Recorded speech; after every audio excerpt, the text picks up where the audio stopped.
Welcome, everybody.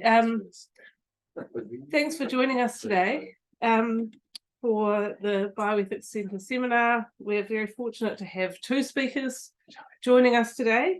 We have Professor Jing-Bao from the Bioethics Centre and Professor Clare Delany, who's joining us from Melbourne, where she is a clinical ethicist at the Royal Children's Hospital and teaches medical education at the University of Melbourne. So welcome to you both, and thank you very much, Clare, for joining us from Melbourne today. So thanks to everyone who's joining us on Zoom. We just ask if you could stay muted during the presentation, and then we'll have some time for Q&A at the end of the session when people can unmute to ask questions. So thank you very much. I'll give you the floor, Jing-Bao. Thank you, Elizabeth, for your introduction, and thank you and Taran for organizing this public bioethics seminar series. And many thanks to Molly Crichton, administrator of Center. She's so creative for making the poster and the series of the beautiful posters. And the idea of including the Chinese character in the poster is her idea too. I just suggested to use this a different script style, 篆书 seal script, which was officially used in 11th to 1st centuries BCE. And these are some of used in the later periods, and this is called oracle-born script, one of the earliest way. Those two are the modern ones, and these are in traditional Chinese, still used in Taiwan, Hong Kong, Singapore.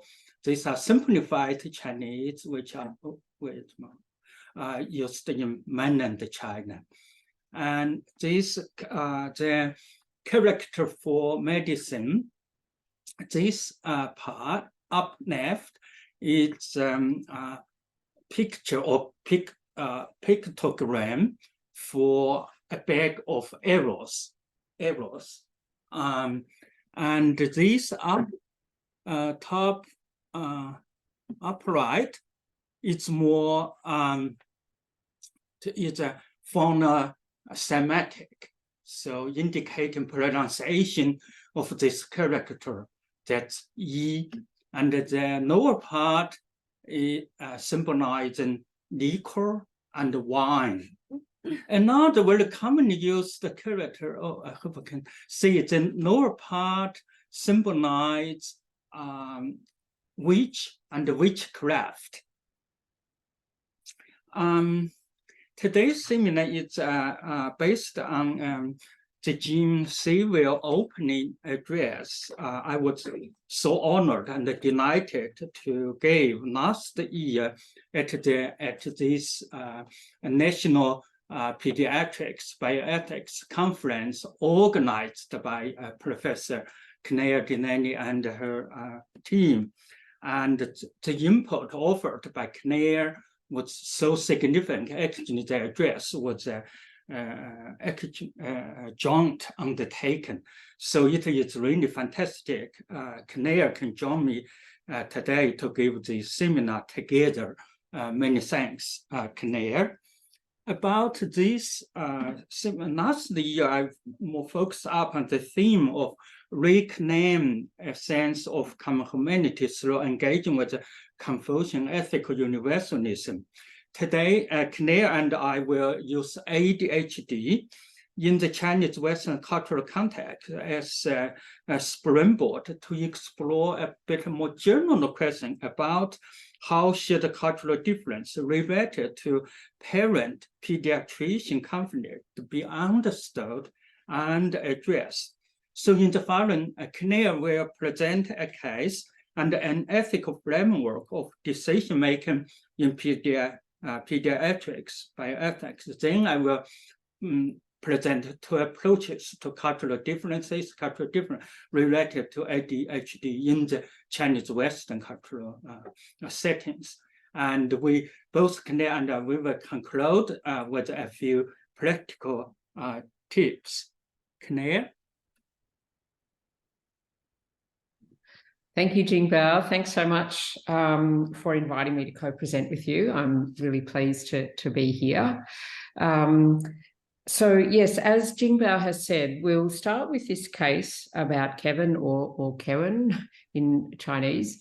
And what I'll do is talk briefly about the case and then talk about how clinical ethics consultation, if this case was brought to a clinical ethics committee, the sorts of ways they would analyse the ethical concerns in this case. And my role really is to highlight that there is still room for further consideration, especially of the cultural values which are within, which are operating within this case or which are ethically important. So as you can read, Kewen's a 7-year-old boy with attention deficit ADHD disorder, born in Australia, but his parents are both from China. Now, the way Kewen is manifesting these symptoms is that he's impulsive, he has trouble attending to tasks, he's frequently in trouble at school for being disruptive, he has trouble maintaining friendships and is falling behind because he's unable to concentrate. And his parents are finding him really fidgety and a handful to manage at home. Thanks, Jing-Bao. So, the paediatrician thinks that a stimulant medication and there's strong evidence for it to be effective in children with symptoms like Kewen is showing. But Kewen's father's never heard of ADHD as a diagnosis. He thinks his son is just naughty and lazy and needs to focus better in class and to be more respectful of his parents at home. Kewen's mother is worried about giving him drugs and their efficacy, possible long-term effects, and she'd prefer to use Chinese herbs and acupuncture. And for both parents, they think it's important for a child to cultivate the characteristic Confucian East Asian value of xiao shun, or filial piety and obedience. So there's a difference between the paediatrician in what the key recommendation for addressing Kewen's current symptoms. Thanks, Jing-Bao. So one question to ask, we can start with, there are standard health ethics principles that guide health practice and in relation to, doing the best for a child who presents to healthcare with a problem.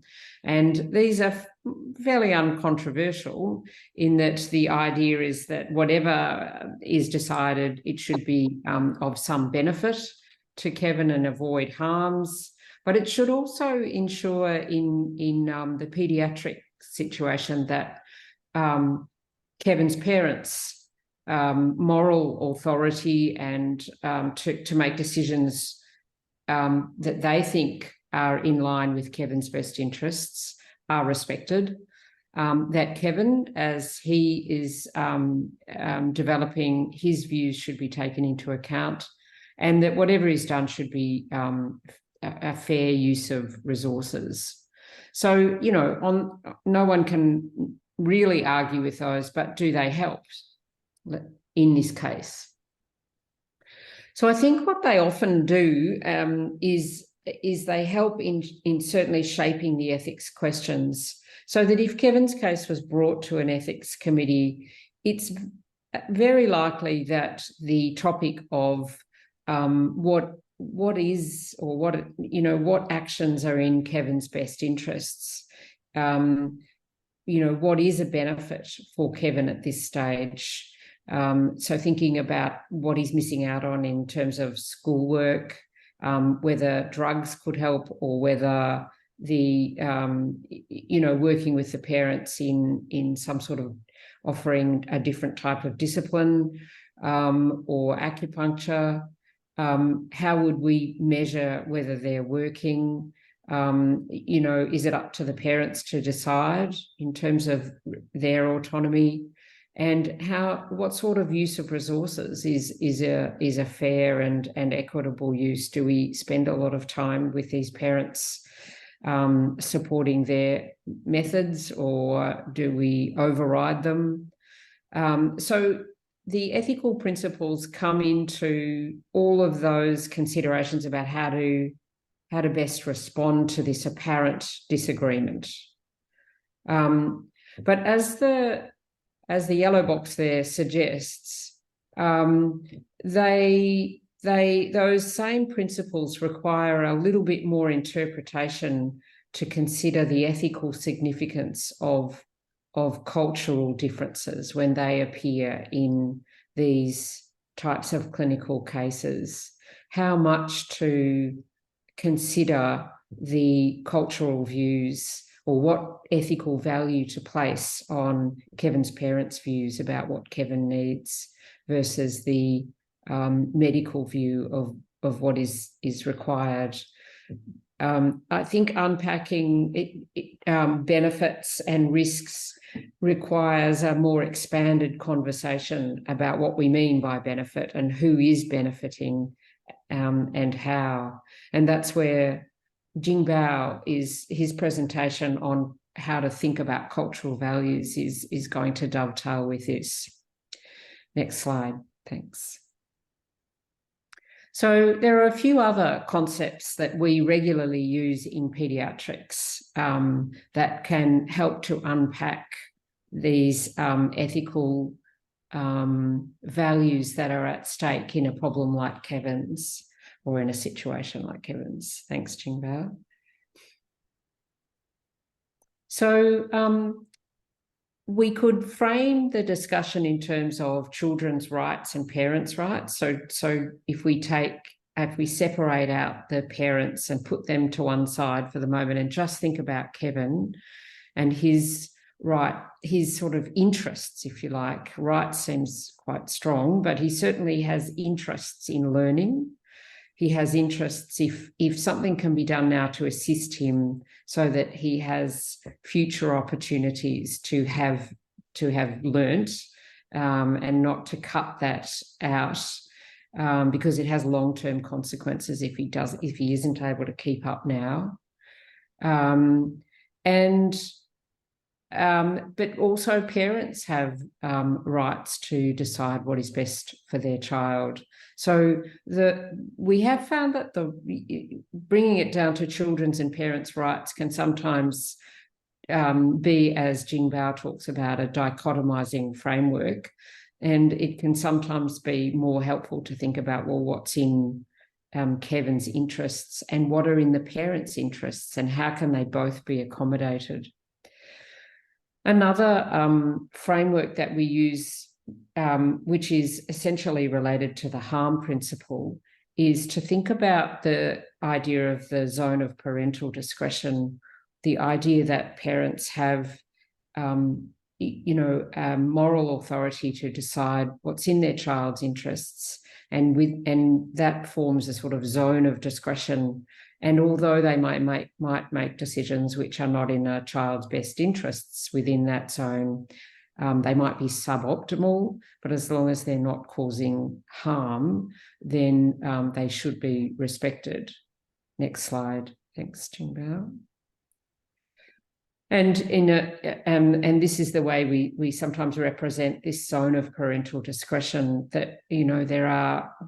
Is it good enough that should we leave Kevin's parents to just use their own methods of parenting and their values, because what they are asking for, or what they want, or what they're refusing, if you like, apparently refusing at this stage, is not so harmful.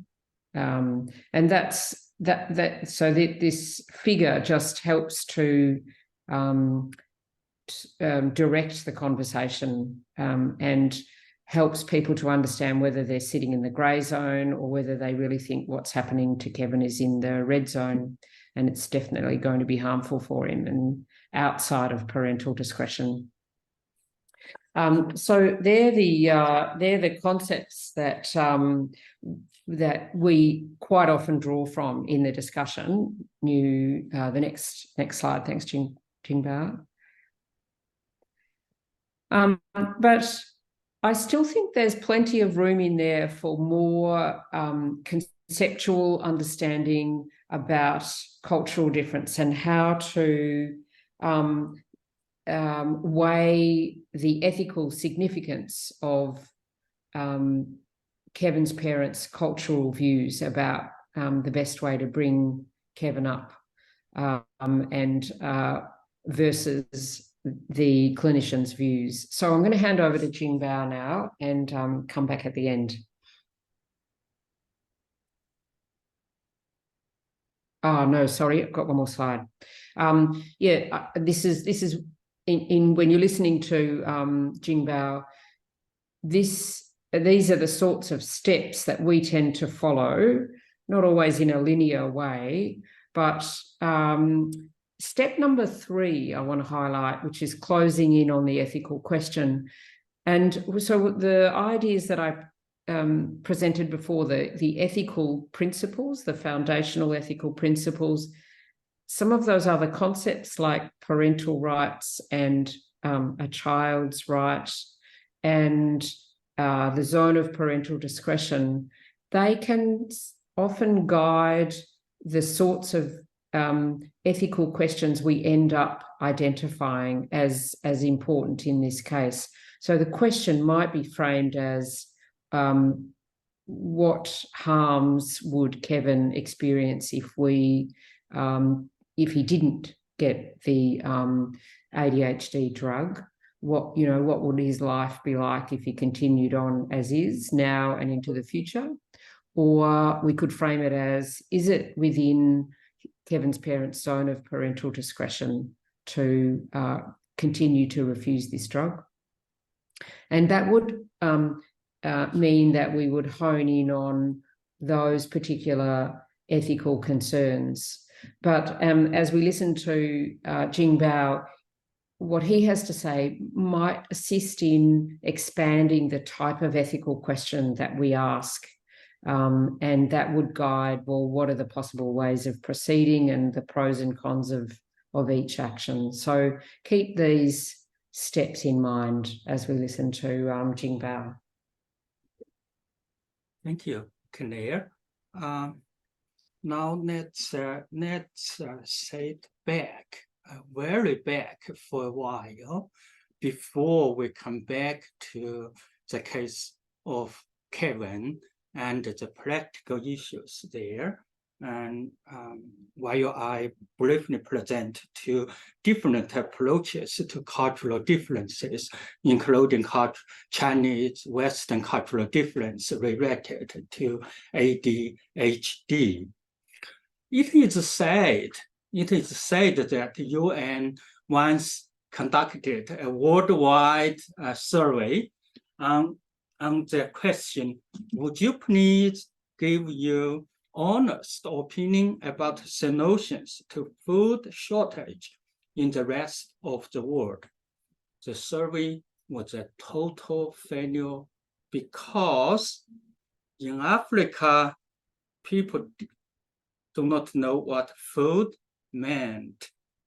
In Eastern Europe, they did not know what honest meant. In Western Europe, they did not know what shortage meant. In China, they did not know what opinion meant. In the Middle East, they did not know what solution meant. In South America, they did not know what please meant. And in the United States, they did not know what the rest of the world meant. Well, some of you may have heard this joke, not a very good one, before somewhere. It indicates where a non-rotated and still popular way to characterize cultural differences, that is, to dichotomize them, ask them, and as put in that joke. We are familiar with a series of those contrasts on Chinese Western cultural differences, communitarian and collectivist China versus individualist West, feminism versus individual autonomy, emphasize on personal virtue and obedience and versus individual liberty and rights, morality and spirituality versus materialism, a holistic mentality versus an analytic and reductionist mindset in medicine, holistic traditional Chinese medicine versus reductionist Western biomedicine, ADHD related, not medicalizing life, including children's behavior in China versus over medicalization life in the West. Dichotomization is pervasive in not only academic fields, such as, especially in earlier stage of anthropology, cultural studies, even today, social psychology, and including a book about how Chinese think, which very much uses this dichotomizing way to study social psychology, and also in bioethics, including how the Asian bioethics is different from Western bioethics. This is also pervasive in general public in China and the West, and partly because it is even more popular in China. So I myself very much subscribed to this way of thinking and those dichotomized the characterizations without question.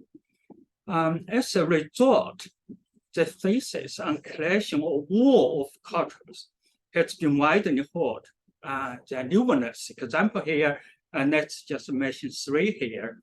And in international geopolitical studies, the very influential about very much try to support clash of civilization as the reality and destiny of humankind. More directly to healthcare and pediatric bioethics is amphetamines, the spirits catch you and you feel down. It's a classic work on cultural difference in medicine in US context. Its influence has reached far beyond the American borders. I'm very sure some in this audience, including Ben, have read this book, and like Ben, I've highly recommended this in my teaching. This is a brilliant and anthropological account, vividly narrating a chain of tensions and serious reflection between parents of Delany, a Hmong child of a refugee family from Laos, and the US health professionals. For the author, the subtitle clearly indicates the dramatic and the tragic case is the case of the war or collision of 2 cultures. And in 2019 movie, Farewell also dramatized the cultural differences in healthcare, no medical truth-telling on terminal illness in Singapore versus medical truth-telling in the US. I'm sure some in the audience have watched the film too. It's a hilarious one, and just like Friedman's book, if you have not read it, have not watched the movie, highly recommended. Let me know if you think that my criticism somehow not fair, so I will revisit.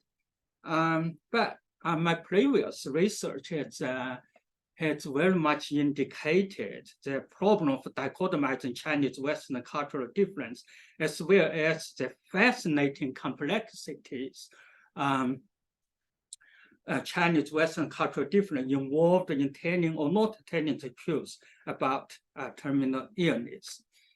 And now about my approach called ethical transculturalism, and it's time really flies. been worked at Otago University for over 2 decades.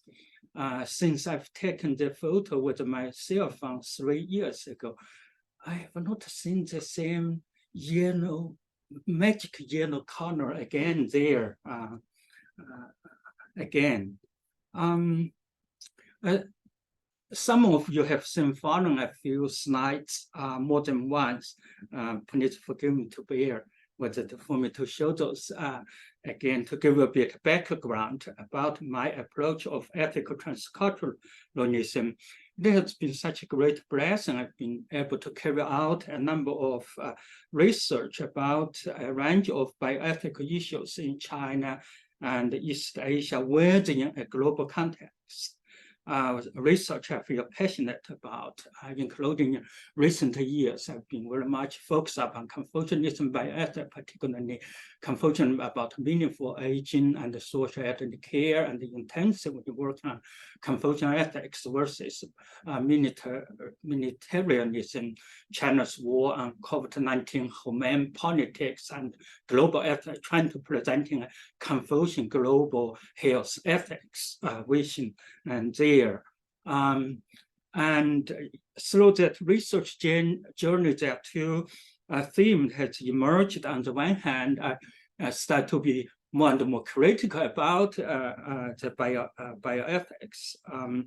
And it seemed to me that despite its marvelous dynamic, my or our academic field is largely rootedness, emotionless, and soreness.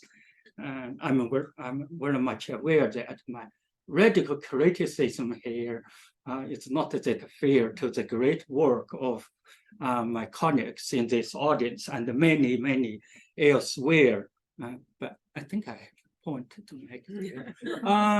So meanwhile, to help somehow address those problems, I think I should put something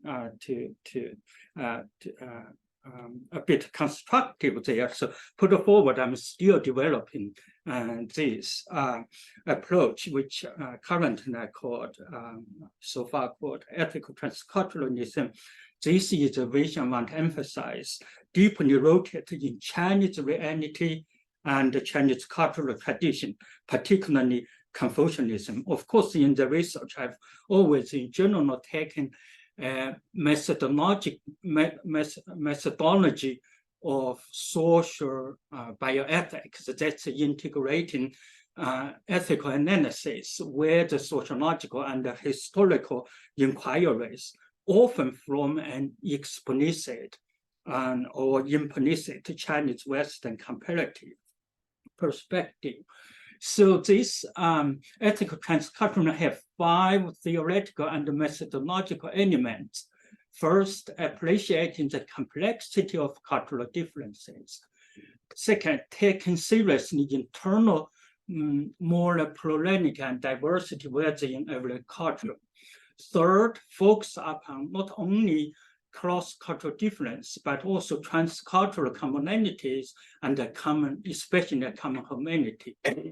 Fourth, searching for more fruitful methods of genuine and deeper transcultural dialogues, rather than believing in just war or clash of culture. And fifth, upholding the primacy of morality. This approach is meant to or try to resist some quite powerful intellectual and political currents in today's world, including dichotomizing and simplifying Western and non-Western culture as radical others, who marginalize and stereotype non-Western culture and Western ones alike, glorifying nationalism and subscribing to tyranny of social cultural practice over ethics and morality.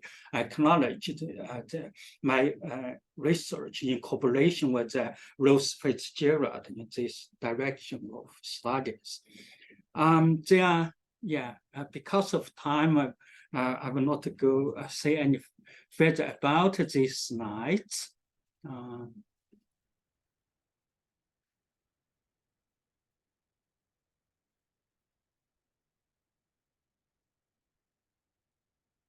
But a few words about Xiao filial piety as Kewen's parents evoked it in the case.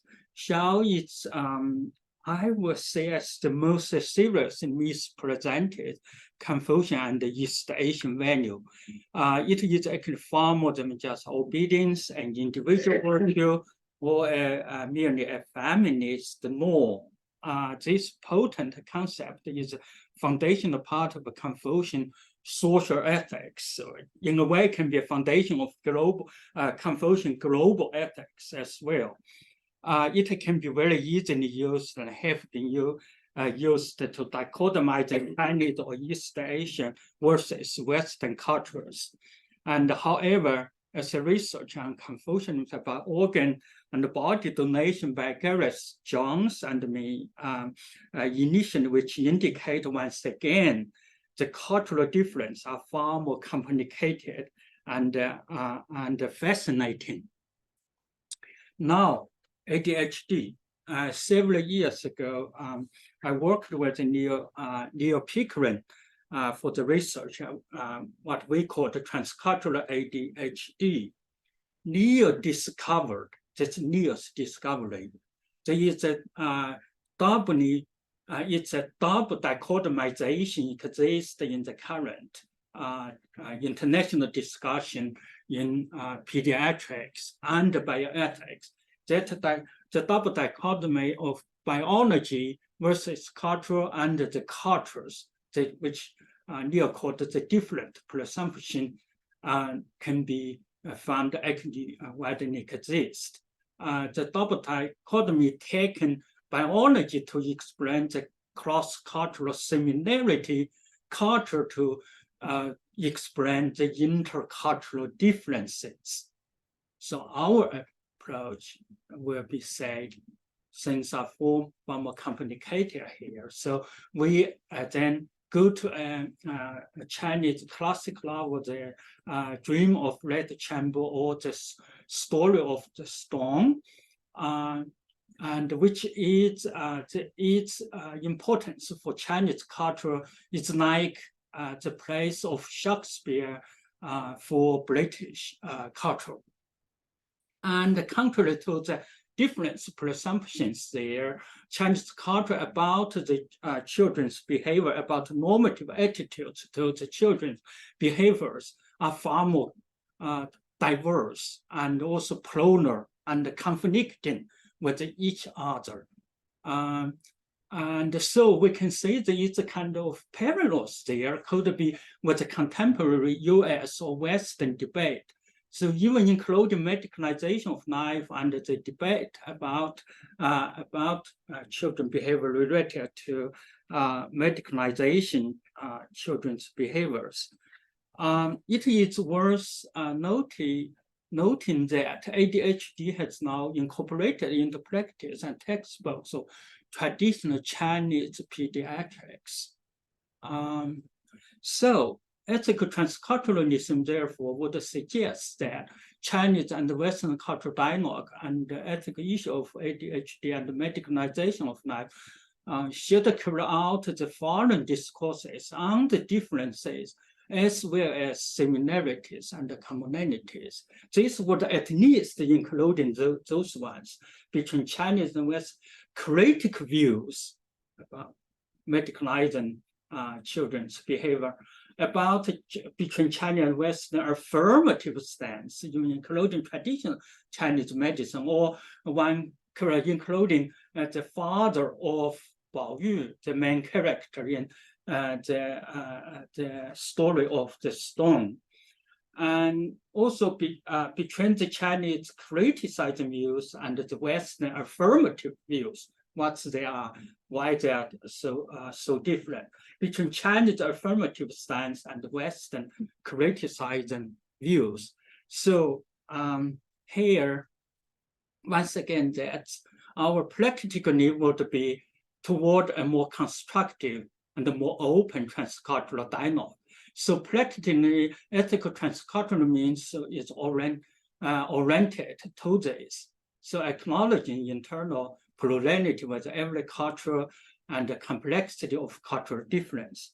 Our point here is not that Chinese culture and Western culture are not different, so that the difference do not matter. No, they are. But Chinese culture, Western culture different are far more complicated, subtle, intriguing, just more fascinating and difficult to grasp than what more facile and dichotomized overgeneralization can present. So dichotomizing cultural difference tend to close cross-cultural dialogue. But as of transculturalism highlighted the openness of transcultural dialogue to discover fundamental transcultural common grounds rooted in common humanity, the beauty, goodness, and the new possibilities cultural difference can bring about, and the practices that are ethically sound and sounder. Now, time to come back to take a bit longer, I think. Back to the case of Kewen.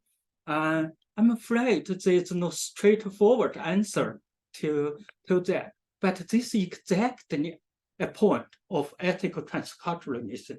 We have not yet have the transcultural dialogue to have such an answer. So we're open for that. So we do hope, Clare and I hope to offer three hopefully practical tips that avoiding dichotomizing cultural difference and its resulting presumptions, discover common grounds, and cultivating transcultural trust, even in the cases of potential conflicts caused by cultural difference.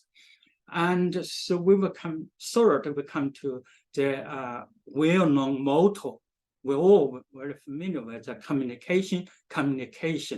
In the perspective of ethical transculturalism, the tragic story of Ni and Ni as a story of miscommunication, mistrust in the cross-cultural settings. So that's our conclusions. We try to hope that ethical transculturalism may help. We can understand a bit better and practically address the practical challenge in this situation. Clare? Thanks, Jing-Bao. Yeah, look, just on this slide, and thinking back to the steps that I had put forward for the way that we might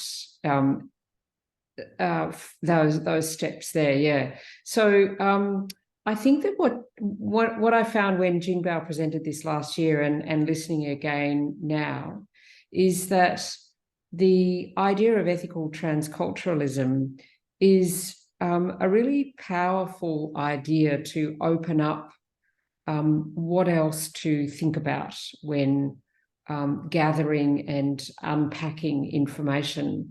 And if I think about Kewen's case as a clinical ethics discussion and the way that ethical deliberation occurs, we often, I think, this is one version, and I'd be really interested in your views about this, but I think ethics committees can often try to get some neat baskets happening.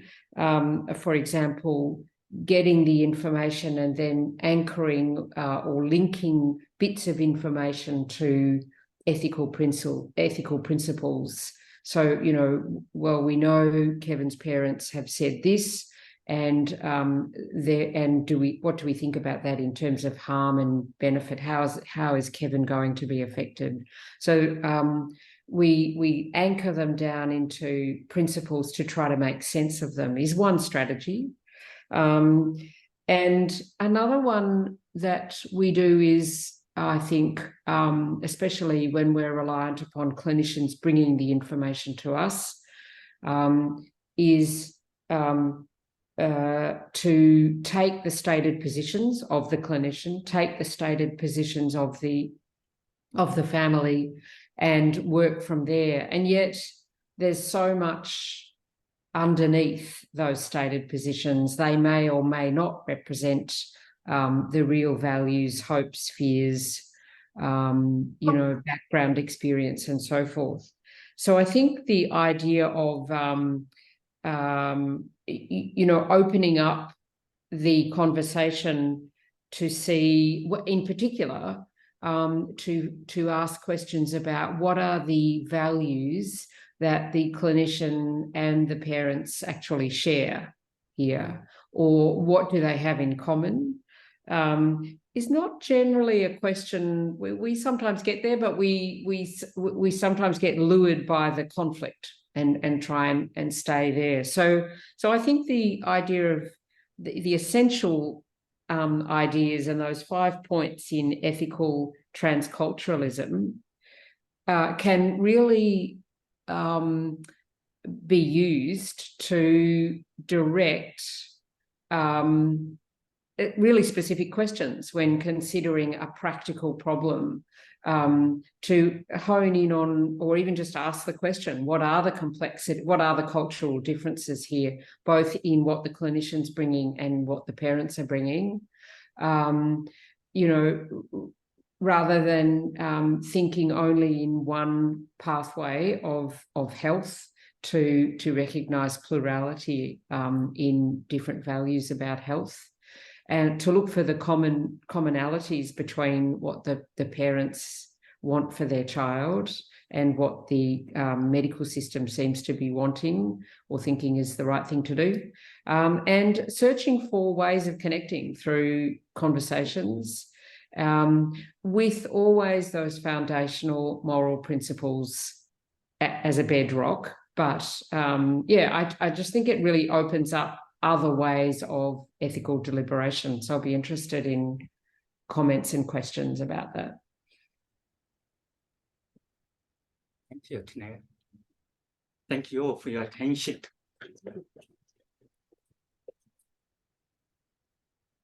Yeah, so we have some time for Q&A, just for the people joining us on Zoom. If you want to ask a question, you can use the raise hand function on the reactions tab on Zoom. And we've already got a question there from Ben. We have a question in the room. So perhaps we'll start with Grant and then we'll move on to Ben. I want to question this reliance on the 4 principles. I think there's something much more fundamental, that's discourse and proceeding as a discursive team between the patient and the doctor, and when it's a pediatric patient, the parents. If that discourse is not opened up, then these principle-based foci can result in completely different interpretations of what the principles are telling us. Clare, do you want to go? Look, that's a great comment, and I agree, and I think you said it. You've said what I was heading towards more eloquently, and you've bundled it up well, because I think that's what happens. There's a bit of dividing and conquering that can occur. I think even in a clinical ethics consultation, but also in the clinical discussion that occurs. And if it is too divided and not discursive, as you point out, Grant, then the problem becomes pointy when it's not really pointy. It's something that belongs within the whole team to resolve. I'm more theoretical from my thought to add would be that the ideas of common morality could be wonderful, but meanwhile, ethical transculturalism want to highlight not only similarity and difference, but similarities in differences and the difference in similarities. Confucianism would agree there is a common morality, but what's the real ethical foundation for such? And I would say Confucian would be very much say it's more a sentiment, it's more foundation of them, the general principle, like for principle there. Can I just also ask Grant to comment on what you say a little more about the if it isn't done as a discursive team, then the principles can be misinterpreted or a very different value placed upon them. Well, I look at it from a very evolutionary point of view. What distinguishes the human race is the ability to talk things through rather than fight things through. And that distinguishes us from every other apex species. Every other apex species is there by might. We are there by talk. Yeah. In cooperation. Yeah. Thanks. Ben, go ahead so you can unmute for your questions. Thanks so much. That was really interesting. I guess the way that I've developed my thinking around this is that if there is disagreement, then or by definition, there are different cultures present. As in, a culture is a group who share a set of values and beliefs. So if we're all agreed on something, we are, for those purposes, culturally homogeneous, if you like. And I mean, the thing which Fadiman's book, just was brilliant for was saying, actually, medicine's just another culture. We don't just talk about culture because they're funny people who are from China, but that we're a weird culture. And the weird thing about this case for me is how bizarre. I mean, if the parents don't wish to give the kid these drugs, the kid's not going to get the drugs unless you put the child into care. Because if they don't agree to give it, you can't make them. And so the whole conversation is sort of, it just seems a bit bizarre that we ever got to having that sort of conversation, because it needed to be back, well, this is what I think is a good idea. What do you think? Well, I don't want to do it.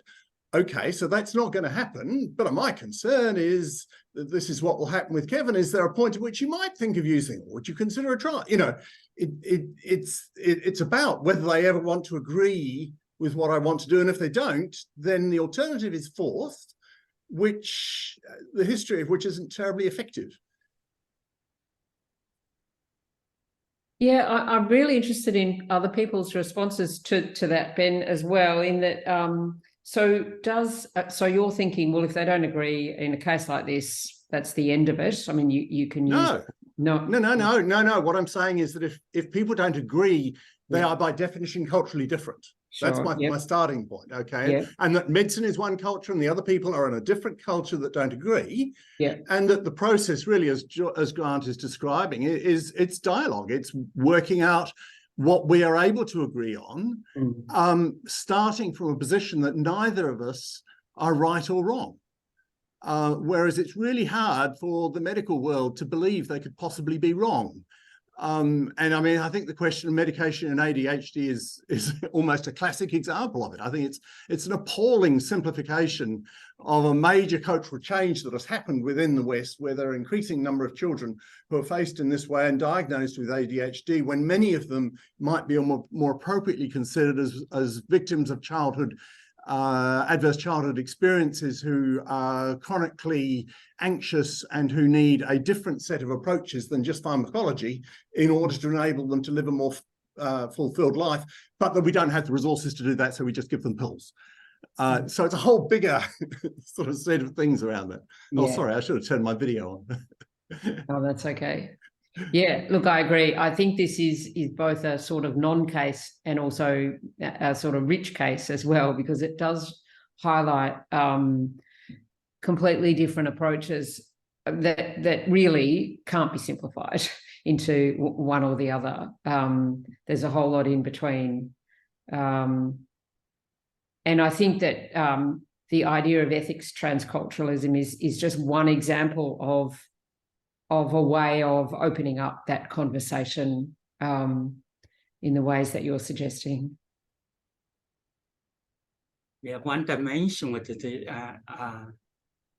Ben's provoking comments would be more general issue here is, of course, how we are going to define what culture is here. and or to put it a bit more further, with how we are going to differentiate cultural difference with other differences. And there is a tendency in the cross-cultural settings, sometimes reducing other differences into merely as cultural difference, but cultural difference often integrated with many other different economical, social, religious, and gender, and all the other differences here too.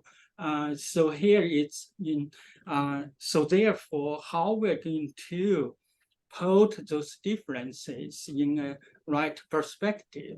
I mean, I guess you're right. It's a definitional question around what we mean by culture. And I've tended to move to the point of describing culture as that I'm part of many cultures, and that of those various cultures, they have sets of values and beliefs that may conflict within me. So I might have a particular position when I'm in the church pews that is different from when I'm in the lecture theatre, that is different when I'm being a doctor, that is different when I'm playing soccer, you know, that there's that each different cultural groups has a set of values, beliefs that they share, and that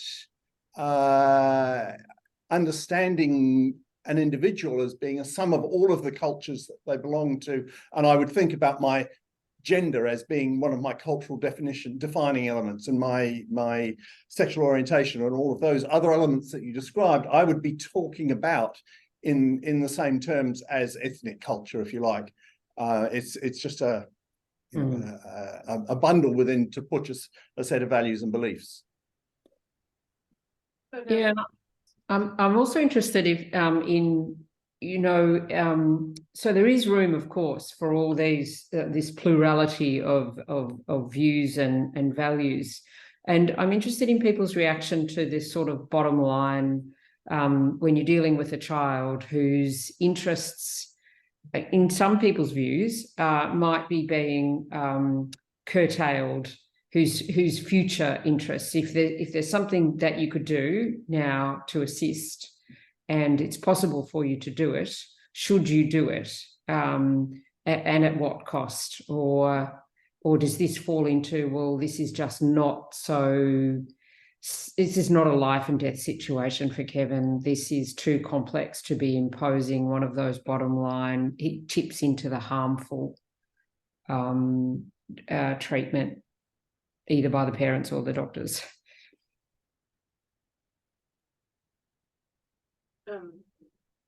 I'll open it up for reactions if anyone would like to react. I know Simon has a question, but if anyone would like to respond to Claire's. Yeah, a quick response to Claire's question, perhaps a confusion response would be give more weight on parents' decision. Simon, why don't you go ahead with your question? Thanks. So my first comment is a little bit in response to Ben, but I have a question for you, Jing-Bao, which relates. So I think there are situations where we say there's not a right and wrong, we can't figure this out in a way which will, well, there could be two meanings to that. It could be that it is actually relative to what an individual chooses. It could also be because we don't believe we're going to convince one another. But typically in these situations, both parties actually do think that they are right. And that's what we have to confront. And if we can't expect one another to say, oh, there's no right and wrong, that means I'm not actually right. We have to confront moral disagreement. And so I'm interested in what you would say, Jing-Bao, about what you mean by the primacy of morality when you talk about, how would you unpack that? What I brief response to that would be that so far we do not have a well explored how a confusion perspective about recognizing children's behavior through ADHD and the medications there. And so therefore, I would say at this stage, Confucianists may have not reached what is they would consider as the right answer here. So in this case, whether Kewen should receive medicalization, ethically speaking, on that regard, it's it's still open. But in general, culturally speaking, parents have more. If different parties disagree, confusion. That is there is a straight answer is that Confucian culture would give more weight. So I'm interested in this at a higher theoretical level. Yeah. When you talk about transculturalism and not dichotomizing cultures, you emphasize the primacy of morality. What I interpret that to mean is that within any culture, whenever we assert anything as important, we should still be able to question that. But that is setting a layer of kind of human attitudes to any ethical claim, is that we can explore it. Even if we don't have a pre-existing answer to the question, we can ask, is that the right thing to do? Is that an appropriate interpretation of what you mean? That would be exactly what I would mean. Here is, yes, Confucian culture currently interpreted practice would give more weight on parents make the decision. But this is a existing cultural practice. Yeah. For Confucianism, there is a more fundamental question. Is this ethically right, sound way to proceed? This can be further asked. So here is therefore the ethical notion like RAN would be more important. So it's not merely parents make a decision, then whether parents were making ethically sound decision based on Confucian values. So this would become a primacy of morality here. In spite of the existing practice, there's still an ethical question to ask.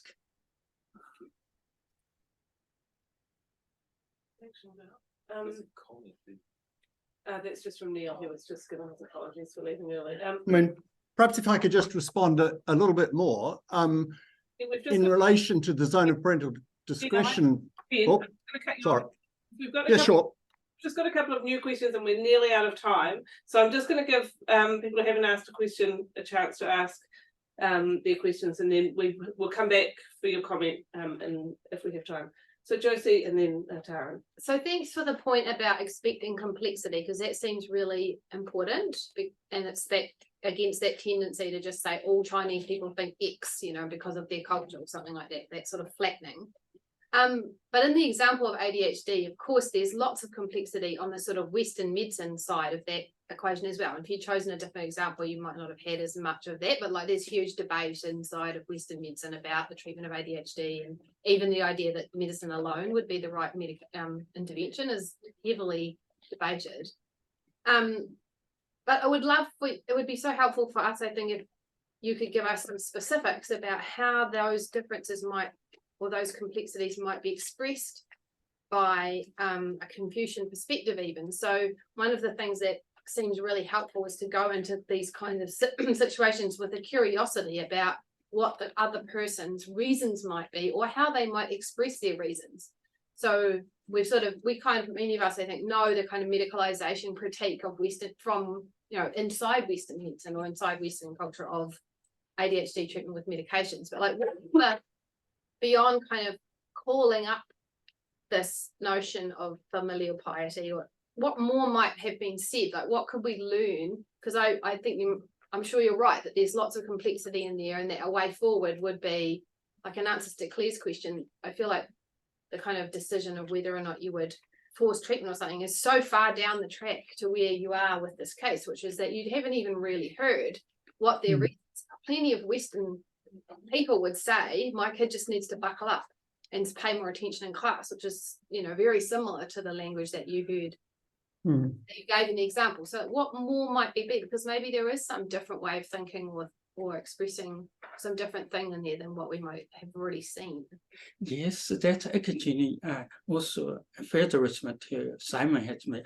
The case Clare has presented about parents' perspective. They mentioned about the side effects. They mentioned about cultivating virtues. And so there are harms and the risks there, there are benefits there, and there are which where the question about medicalization children's behavior is ethically justifiable. So in that regards, we all are always asking ethical questions. That's another layer I want to highlight, that's the primacy of millennium. We all ask ethical questions. Humans as social animals are moral animals, and ask ethical, so they are ethical reasoning there, but they may express in a different way. And for example, filial piety can be very different. But if we really look at the idea of filial piety, they could have some shared common grounds there, which we never really adequately acknowledged. Clare, is that? Yeah, look, I think what more might have been said is if Confucianism, the values that perhaps that if the parents are bringing that value in, then it should be, it could, I don't know the answer as to what exactly could come out, but I think that being, as you say, quite curious about it is a really important thing, and to unpack what that means and what are the limits and what is the scope of that, in the same way that we give to, well, what are the effects of the drugs, for example, physiologically, if that's you know, we really unpack the medical treatment. If we unpack what these values about filial piety mean, what does that, you know, look like? It gives the floor to that value, really. And so it may be that it ends up showing that actually we're in heated agreement about what we want, and how we get there is something that becomes more open to dialogue. So I think it's the unpacking of it. But I don't know enough about Confucianism to say what exactly in a practical sense would come out of it. Yeah, Tara, do you want to take Yeah, just final question? basically, I wanted to say what Josie had to say. So I thought that, yeah, in one sense, this is a nothing example, because, you know, you're not going to force treatment, you know, until things get really, really, really bad. On the other hand, it's a really great example, because as Josie said, you know, even within my, I don't know, my very white culture, people will have lots of different responses to that. And then I think it further reminds us that this is going to happen to some degree in almost every clinical encounter, that we, as the health professional or patient, we come with certain values or a certain standpoint, and it's a good reminder that we need to be to at least keep these different standpoints in mind. Yeah. Thank you very much. So we are unfortunately out of time. If Jing-Bao and Clare are willing to engage a little bit further, we might have time for some comments, to get back to your comments, Ben, and Grant. I know you had a final comment as well, but we'll end the formal session here. But thank you very much, Clare, for joining us from Melbourne, and thanks to Jing-Bao, and we'll just have a final round of applause for our speakers. Thank you. Thank you very much. So I'll stop the recording, but Ben, if you have time, would like to continue the conversation. Yes, I'm happy to stay. I'm happy to stay too. Hey, I'll just finish. I'll just stop that recording.